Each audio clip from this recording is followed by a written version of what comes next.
Get on board, ladies and gentlemen, as today I'm taking you on a trip. Hi, I'm Danielle Hampson, and this is The Author Show. And my guest is bringing us a warm portrait of a cold country. The country is Norway, and my guest is Michael Kleiner. He is the author of Beyond the Cold. Welcome to the show, Michael. Thank you very much for having me, Danielle. Michael, why should we read this book? This is another travel book. Is this just like, for example, another like a year in Provence, that kind of a travel book? Or is it different? Is your book really different from any other travel book out there? Yes, it's very different, Danielle. A year in Provence, Peter Mayle has made several trips to France before he decides to spend the year there. But we don't know why he chose to do that. But most importantly, my book is presenting the memories of childhood. When I was 10, going on 11, was when we went there. We lived there with our family, lived there for a year, and my brother and I attended a Norwegian school there. And then I didn't return until I was an adult 16 years later, and I've made several trips back now. And I just have become immersed with the Norwegian culture, the language, the clothes, the trusty sweater. Norway taught us that there's no such thing as cold weather, just poor clothing. So we learned how to try to be warm. Well, my father had been stationed in Norway after the war to help rebuild the country. And he fell in love with the country and said that one day when he had a family, he would want them to come to Norway. And he went on to become a college professor of sociology at Temple University in Philadelphia. And in 1969, I had the opportunity to get a sabbatical, and he decided you can go to Norway and do his cross-cultural research on Norway. So there we were. We arrived late Sunday afternoon, and there were people we were renting the apartment from. Their son picked us up at the airport, which was very nice, had gotten us some food. But the very next morning, we were sent off to school, first day. And talk about your immersion. What about jet lag, Michael? Well, we had started off by arriving in London, where my father had a longtime friend, and we spent about 10 days there. Then we went to Copenhagen for a weekend, and then on to Norway. So by that time, I think we were on the European time. But we weren't exactly expecting to start school the very next day. No, I gather not. Now, your book aims at giving information about Norway, really educating people about Norway. But what did you know about Norway before you went there? It's very interesting because my father writes in the foreword, and I don't exactly remember the conversation, but he said that me being a great sports fan, he told me that in the 1968 Olympics, Norway won the most medals, and I was quite surprised by that. But I really took an initiative to find out about this country that I was going to.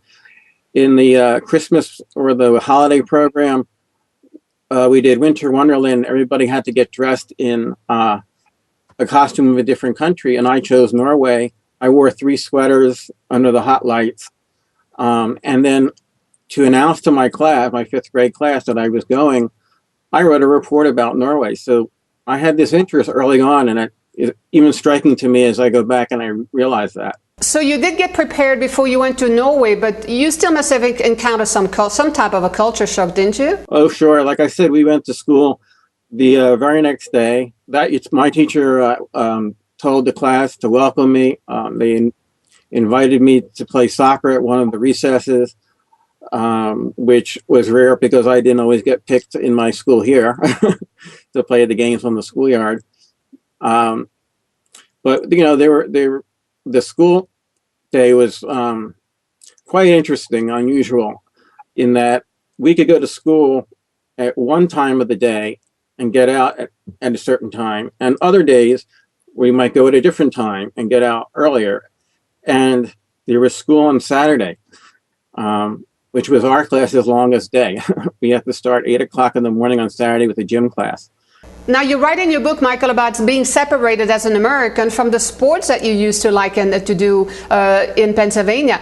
How did you manage that? Because in Europe, in those days, a lot of sports were different. For example, American football, Europe did not have that, and they were playing soccer. Of course, nowadays we play soccer in the United States. But how did you manage that contrast? Well, it was interesting and somewhat fun to look back at it. Um, for one, Norway had one TV station at the time for the entire country. Um, and of course, in October is the Fall Classic, the World Series. And my father and I really wanted to find a way where we could maybe see the World Series or listen to the World Series. My mother went to the American Embassy, and they looked at her funny and said, "We're not here to serve Americans." So we were able to pick it up, a faint signal off of Armed Forces radio, and we pinned our ears to the radio to listen to the '69 World Series. And they also had an NFL football game of the week, which we pinned our ears to try to pick up as well. But I also learned about the Norwegian sports, the skiing and the cross-country skiing, which is not just recreational, but a means of transportation. No such thing as a snow day in Norway. People ski to school, they ski to work.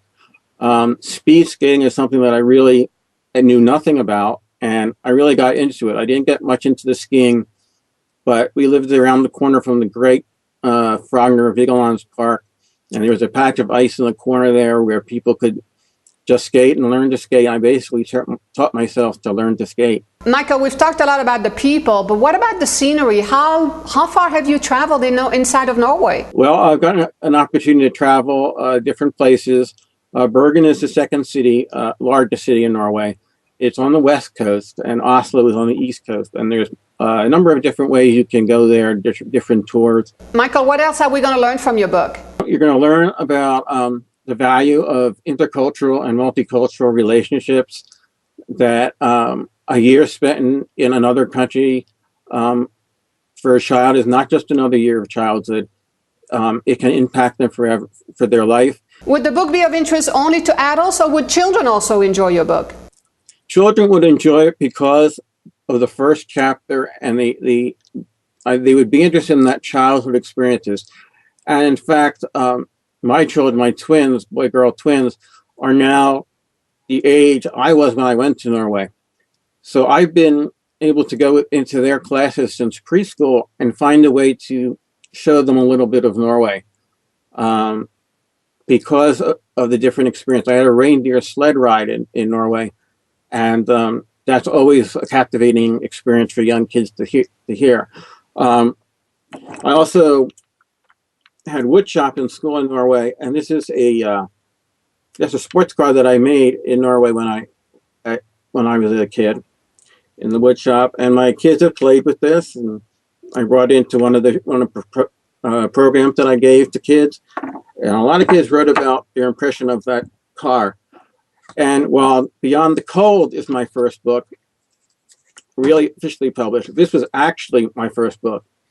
I wrote it when I was in Norway, and it's called Wendell the Football, and it's about a footballer that can see, that can hear, and he has favorite players that he likes, or kickers that he doesn't like, or he does like. And it was about 84 pages, and my brother did the illustrations, although we did have some battles over that. So part of my writing career began in Norway too. So where can we find the book, Michael? Well, my own website is beyondthecold.com. The publisher is Infinity Publishing, and their website is buybooksontheweb.com. It's, of course, available through Amazon as well. And now there is an ebook edition available. All right. The title of the book again is Beyond the Cold, an American's Warm Portrait of Norway. Michael, thank you very much for being on the show with me today. Thank you very much for having me, Danielle. I'm Danielle Hampson. Be well, stay informed, pick up a book today. We'll see you next time.